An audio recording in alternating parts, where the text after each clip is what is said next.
धमाकेदार खबरों की दुनिया में दोस्तों आपका स्वागत है। आज हम आपके लिए लेकर आए हैं वो सारी बड़ी खबरें जिन पर टिकी है देश और दुनिया की नजरें। चाहे राजनीति की उठापटक हो, खेलों में नया मोड़ हो या फिर मनोरंजन जगत के चर्चित किस्से, हर खबर आपको सबसे पहले यही मिलेगी। तो चलिए शुरू करते हैं दिन भर की सबसे बड़ी और सनसनीखेज खबरें। दोस्तों, भारत की आत्मनिर्भरता को बढ़ावा देते हुए भारतीय सेना ने अपनी उत्तरी कमान में 550 असमी मशीन पिस्तौल शामिल की है। ये हथियार कर्नल प्रसाद बंसौड़ ने DRDO के साथ मिलकर विकसित किया है और इसका निर्माण हैदराबाद में एक भारतीय कंपनी द्वारा हो रहा है। विदेश मंत्री डॉक्टर S जयशंकर ने ऑस्ट्रेलिया के प्रधानमंत्री एंथनी अल्बानीज से कैनबरा में मुलाकात की। उन्होंने प्रधानमंत्री नरेंद्र मोदी की शुभकामनाएं भी अल्बानीज तक पहुंचाई। एक सोशल मीडिया पोस्ट में डॉक्टर जयशंकर ने कहा कि भारत और ऑस्ट्रेलिया के बीच रणनीतिक साझेदारी को मजबूत करने में प्रधानमंत्री अल्बानीज का मार्गदर्शन बेहद खास है। साथ ही वित्तीय सेवा सचिव M नागाराजू के कृषि क्षेत्र से जुड़े सहयोगी क्षेत्रों के लिए इजी क्रेडिट सिस्टम की अहमियत पर जोर दिया है। हाल ही में हुई एक बैठक में जिसमें सार्वजनिक बैंकों, नाबार्ड और राज्य व केंद्र शासित प्रदेशों की बैंकर समिति भी शामिल थी। सचिव ने पशुपालन, डेयरी और मत्स्य पालन जैसी गतिविधियों के लिए लोन डिस्ट्रीब्यूशन की समीक्षा की। भारतीय तटरक्षक बल के उप महानिदेशक आनंद प्रकाश बडोला ने नई दिल्ली के महिपालपुर में डिजिटल कोस्ट गार्ड प्रोजेक्ट के डेटा सेंटर की शुरुआत की है। ये परियोजना तटरक्षक बल के लिए रणनीतिक रूप से काफी अहम है और ये टेक्नोलॉजी में हो रही प्रगति को दिखाता है। साथ ही शिल्प समागम मेला 2024 कल से नई दिल्ली के दिल्ली हाट में शुरू हो गया है। उद्घाटन के मौके पर सामाजिक न्याय और अधिकारिता मंत्री डॉक्टर वीरेंद्र कुमार ने एक नई पहल की घोषणा की, जिसमें ट्यूलिप ब्रांड शुरू किया जाएगा। इस ब्रांड के तहत दोस्तों हाशिए पर रहने वाले लोगों द्वारा बनाए गए उत्पादों को शामिल किया जाएगा। वहीं गुजरात के आनंद जिले में एक बहुत ही दर्दनाक हादसा हुआ। बुलेट ट्रेन परियोजना के तहत बन रहा एक पुल अचानक गिर गया, जिससे कई मजदूर मलबे में दब गए। इस हादसे में 3 मजदूरों की मौत हो गई, जबकि 2 गंभीर रूप से घायल हैं। कांग्रेस ने इस घटना को भ्रष्टाचार का एक बड़ा उदाहरण बताया है। साथ ही जम्मू कश्मीर विधानसभा में राज्य के विशेष दर्जे को बहाल करने का प्रस्तावित पारित किया गया। इस प्रस्ताव में इलेक्टेड रिप्रेजेंटेटिव से बातचीत करने की बात कही गई है। जैसे ही विधानसभा की कार्यवाही शुरू हुई, जम्मू कश्मीर के उप मुख्यमंत्री सुरेंद्र चौधरी ने राज्य के विशेष दर्जे को वापस लाने का प्रस्ताव रखा। खबरों का सिलसिला इस वीडियो में इसी तरह से चलता रहेगा, लेकिन आगे बढ़ने से पहले आप कमेंट सेक्शन में हमें जरूर बताएं कि आप किस राज्य से हमारी इस वीडियो को देख रहे हैं, ताकि आपके राज्य से रिलेटेड खबरें भी हम आप तक पहुंचा सकें। वही अगली खबर देखिए। जयपुर में आयोजित गायक दिलजीत दोसांझ के भीड़ भरे कॉन्सर्ट से मोबाइल फोन चोरी होने की शिकायतें लगातार आ रही हैं। जयपुर के पुलिस आयुक्त बिजू जॉर्ज जोसेफ ने कहा कि शहर की पुलिस को संदेह है कि गिरोह कॉन्सर्ट में घुस आया और मोबाइल फोन लेकर भाग गया। आगामी विधानसभा चुनाव में आम आदमी पार्टी के लिए कार्यकर्ताओं और नेताओं के बीच चल रहा मनमुटाव एक बड़ी चुनौती बन सकता है। अरविंद केजरीवाल भी इस बात को लेकर चिंतित है और वो इस मनमुटाव को खत्म करने के लिए लगातार कोशिशें कर रहे हैं, ताकि पार्टी एकजुट रहे और चुनाव में मजबूती से खड़ी हो सके। विंग कमांडर मनीष मिश्रा, जो कि MiG-29 के पायलट हैं, जब पैराशूट से खेत में गिरे तो सबसे पहले सवाल उन्होंने ग्रामीणों से ये पूछा, विमान आबादी पर तो नहीं गिरा? उन्हें चोट लग गई थी तो गांव वाले दौड़कर उनके पास पहुंचे और उन्हें पेड़ के नीचे चारपाई पर बैठाया। फिर उन्होंने गांव का नाम पूछा और ये जानने की कोशिश की कि विमान कहाँ गिरा। साथ ही कांग्रेस नेता राजीव शुक्ला ने पाकिस्तान के कश्मीर मुद्दे को बार बार संयुक्त राष्ट्र में उठाने के प्रयासों की कड़ी आलोचना की। उन्होंने पाकिस्तान को फटकार लगाते हुए कहा कि उनका प्रतिनिधिमंडल लगातार कश्मीर के बारे में झूठी जानकारी फैलाता है, जबकि असलियत कुछ और ही है। सूर्य कुमार यादव की कप्तानी में भारतीय टीम अब साउथ अफ्रीका में 4 मैचों की T20 सीरीज खेलने वाली है। ये सीरीज 8 नवंबर से शुरू हो रही है। भारतीय टीम मैन इन ब्लू के नाम से डरबन पहुंच चुकी है, जहां पहला T20 मैच खेला जाएगा। सरकार ने खरीफ फसलों के उत्पादन का एक शुरुआती अनुमान जारी किया है। इस बार पिछले साल के मुकाबले 6.67 मिलियन टन ज्यादा चावल के उत्पादन का अंदाजा लगाया जा रहा है। अभी देश में खरीफ फसलों की कटाई जोरों पर है और सरकारी गोदामों में भी अनाज का पर्याप्त स्टॉक है। ऐसे में ये खबर राहत देने वाली है।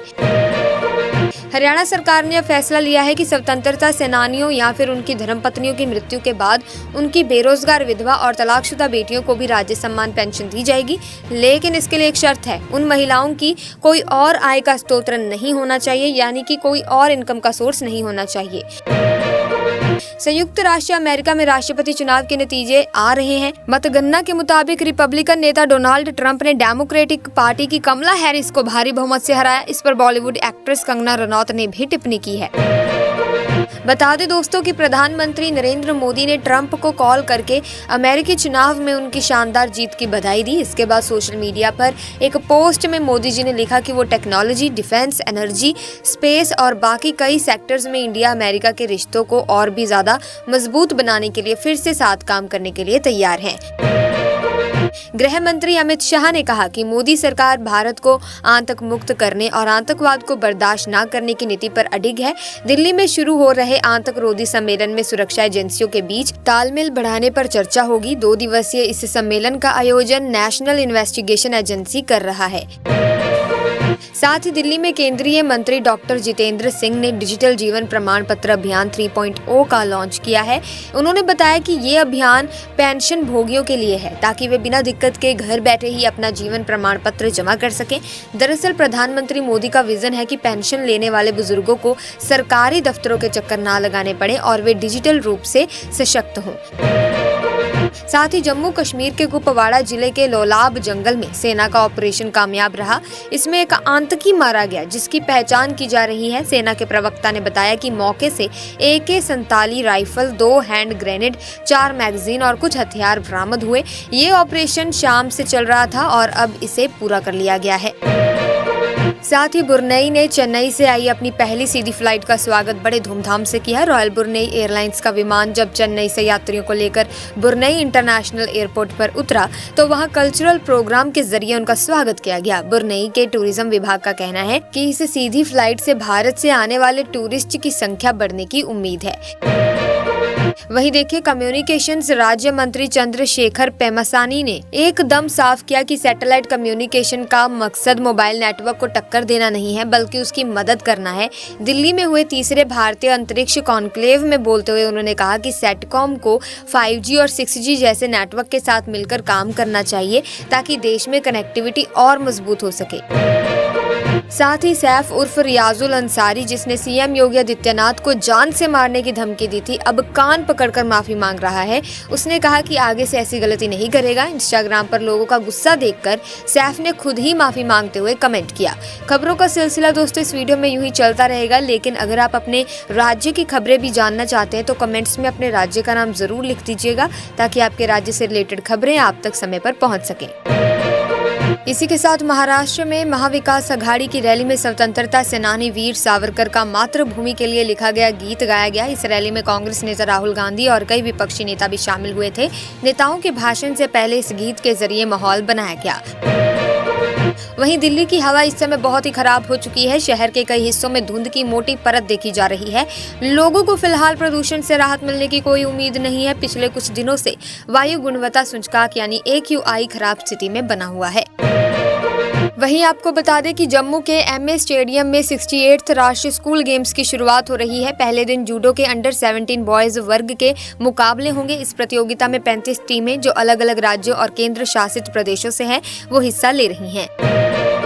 इसी के साथ बता दें कि भारत ने 2047 तक एक विकसित अर्थव्यवस्था बनने का टारगेट रखा है। एक इंटरव्यू में IMF के एशिया और प्रशांत विभाग के निदेशक कृष्ण श्रीनिवासन ने बताया कि IMF ने भारत की विकास दर 2024 और 25 में 7% रहने का अनुमान लगाया है, लेकिन ये रफ्तार कम है जिससे 2047 तक एक पूरी तरह से विकसित अर्थव्यवस्था बनाना थोड़ा मुश्किल हो सकता है।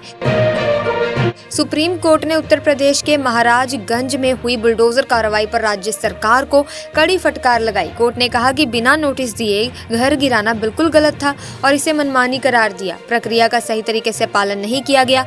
इसके अलावा कोर्ट ने यूपी सरकार को 25 लाख रुपए का जुर्माना भरने का आदेश दिया और मुआवजा देने की बात भी की। साथ ही जम्मू कश्मीर विधानसभा में अनुच्छेद 370 की बहाली को लेकर एक प्रस्ताव पास किया गया है, जिस पर सदन में खूब हंगामा हुआ।